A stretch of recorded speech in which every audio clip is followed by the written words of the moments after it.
Hi guys, já jsem teďka přijela k gymu a pojďte si dát se mnou dnešní trénink. Dnes máme na plánu trochu jinačí trénink než obvykle. Aktuálně se totiž připravuju na náš trip do švýcarských Alp. Mé tréninky jsou teďka více komplexní. Začala jsem hack squatem. Můžete si všimnout, to je extrémně pomalé negativní fáze směrem dolů. Říkáte si proč? Protože přesně tenhle pohyb simuluje chůzi z kopce, se kterou na horách by the way nejvíce bojuju a proto chci stehna pořádně připravit. Dále nasledovaly tlaky na ramena, jelikož na nic by se nemělo zapomínat a já už jsem ramena teďka nějakou dobu nejela. Dále rumunské mrtvoly, takzvané RDLs, jeden z mých oblíbených cviků. Ty jsou důležité pro silný střed těla a zadní strany stehen.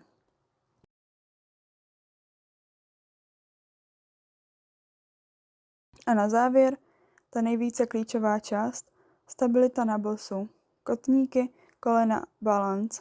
Protože v alpském terénu, na sutí a kamenech ti totiž jeden špatný došlap může zkazit celý trip, s čím mám teď poměrně čerstvou zkušenost, takže funkčnost má teď prostě přednost a nenechávám nic náhodě.